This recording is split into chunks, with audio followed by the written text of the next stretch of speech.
Part 5 राज्य सरकार। संघ राज्य व्यवस्था में दो स्तरों पर शासन संस्थाएं कार्यरत रहती हैं। राष्ट्रीय स्तर पर केंद्र सरकार और राज्य स्तर पर राज्य सरकार कार्य करती है। भारत में 29 घटक राज्य हैं और वहाँ का शासन वहाँ की राज्य सरकार द्वारा चलाया जाता है। पृष्ठभूमि: भारत का भौगोलिक दृष्टि से विस्तार बहुत बड़ा है और जनसंख्या का स्वरूप भी बड़ा है। भाषा, धर्म, रूढ़ि परंपरा और प्रादेशिक स्वरूप में भी विविधता है। ऐसे समय में एक ही अर्थात केंद्रीय स्थान शासन चलाना कठिन है। इस बात पर विचार करके संविधान ने भारत के लिए संघ राज्य व्यवस्था को स्वीकार किया। भारत के आधार पर घटक राज्यों की निर्मित करना निश्चित हुआ है और उसके अनुसार भाषावार प्रांत रचना हुई है।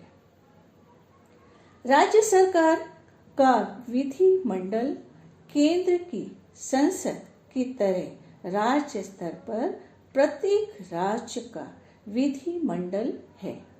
केवल 7 राज्यों का विधिमंडल 2 सदनों का है। उनमें महाराष्ट्र का भी समावेश है। विधिमंडल के सदनों को विधायक कहा जाता है। महाराष्ट्र का विधिमंडल: महाराष्ट्र में विधानसभा और विधान परिषद 2 सदन हैं।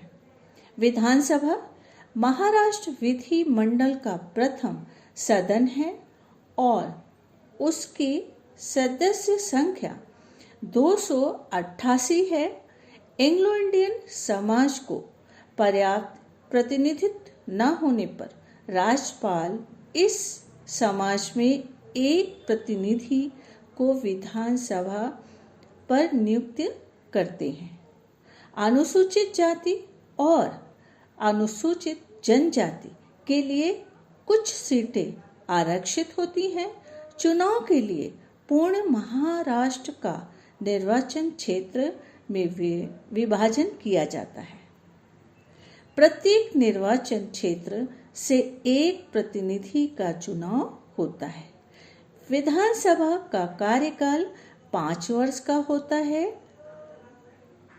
अपवादात्मक स्थिति में निर्धारित समय से पहले भी चुनाव लिए जा सकते हैं। जिसकी आयु 25 वर्ष पूर्ण होती है, ऐसे कोई भी भारतीय नागरिक जिसका महाराष्ट्र में निवास है, वो विधानसभा का चुनाव लड़ सकता है। विधानसभा अध्यक्ष: विधानसभा की कार्यवाही अध्यक्ष के नियंत्रण और मार्गदर्शन में होती है। चुनाव के बाद बनी नई विधानसभा के सदस्य अपने में से एक अध्यक्ष और एक का उप अध्यक्ष पद का चयन करते हैं। अध्यक्ष को संसद की कार्यवाही अनुशासनबद्ध तरीके से हो, इसलिए कार्यक्रम पत्रिका तैयार करने से पहले असंसदीय आचरण करने वाले सदस्यों को संसद से निलंबित करने तक के कार्य करने पड़ते हैं। अध्यक्ष की अनुपस्थिति में ये सभी कार्य उप अध्यक्ष पूर्ण करते हैं। महाराष्ट्र विधिमंडल के वर्ष में कम से कम 3 अधिवेशन सत्र बुलाए जाते हैं।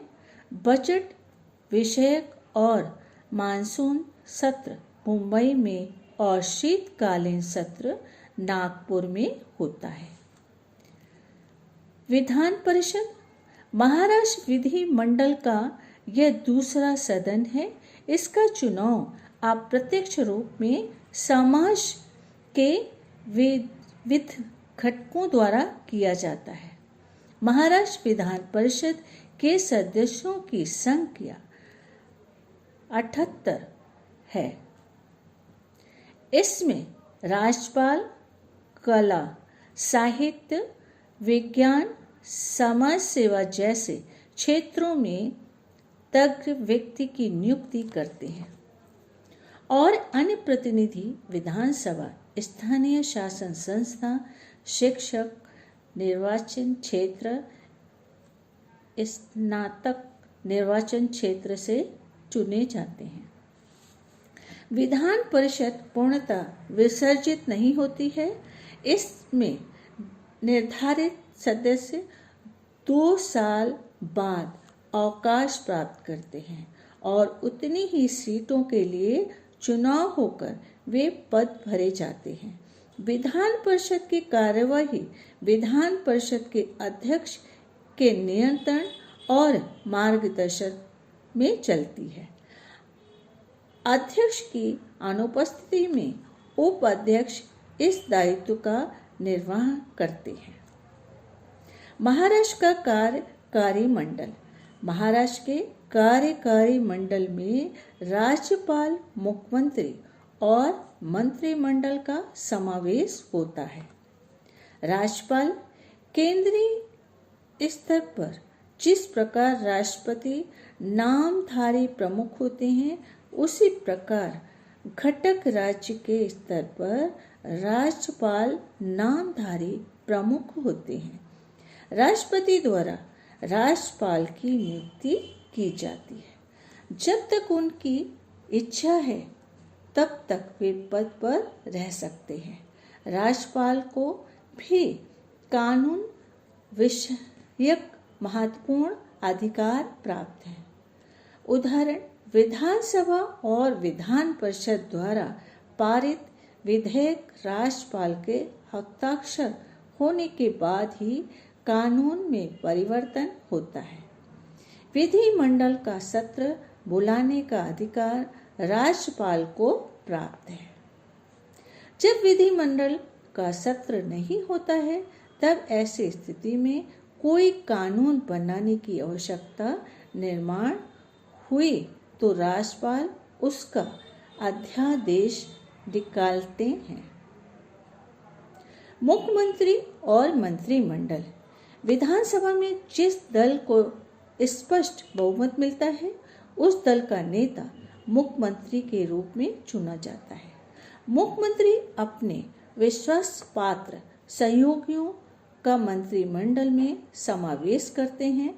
प्रधानमंत्री की तरह मुख्यमंत्री भी कार्यकारी प्रमुख होते हैं। राज्य का पूर्ण शासन राज्यपाल के नाम से चलता है, परंतु प्रत्यक्ष रूप से राज्य की सरकार को मुख्यमंत्री चलाते हैं। मुख्यमंत्री के कार्य। मंत्रिमंडल की निर्मित बहुमत सिद्ध करने के बाद मुख्यमंत्री सबसे पहले अपने मंत्रिमंडल का गठन करते हैं। स्पष्ट बहुमत न मिलने पर कुछ दल मिलकर गठबंधन की सरकार बनाते हैं। ऐसे समय मुख्यमंत्री को सभी सहयोगियों दलों को मंत्रिमंडल में स्थान देने का कठिन कार्य करना पड़ता है। विभाग वितरण। मंत्रिमंडल बनाने के बाद मुख्यमंत्री मंत्रियों को विभागों का वितरण करते हैं। मंत्री बनाते समय और विभाग वितरण करते समय मंत्रियों का राजनीतिक अनुभव, प्रशासकीय कौशल, उनकी लोक भावना को समझाने की शक्ति, नेतृत्व आदि बातों पर सोचना पड़ता है। विभागों में समन्वय। मुख्यमंत्री और उनका मंत्रिमंडल सामूहिक रूप से विधानसभा के लिए उत्तरदायित्व होने के कारण कार्यक्षम सरकार चलाने की जिम्मेदारी मुख्यमंत्री पर होती है। राज्य का नेतृत्व। प्रधानमंत्री जिस प्रकार देश का नेतृत्व करते हैं, उसी प्रकार मुख्यमंत्री राज्य का नेतृत्व करते हैं। मुख्यमंत्री अपने राज्य के हितों और उनकी समस्याओं को ध्यान में रखकर उसके अनुसार नई नीतियां बनाते हैं। राज्य की जनता मुख्यमंत्री की ओर हमारी समस्याएं सुलझाने वाले व्यक्ति के रूप में देखती है। राज्य की समस्याओं का तुरंत अनुमान लेकर उन पर सरकार की तरफ से उपाय योजना करने का भी मुख्यमंत्री और शासन देते हैं। तब जनता को बड़ी राहत मिलती है।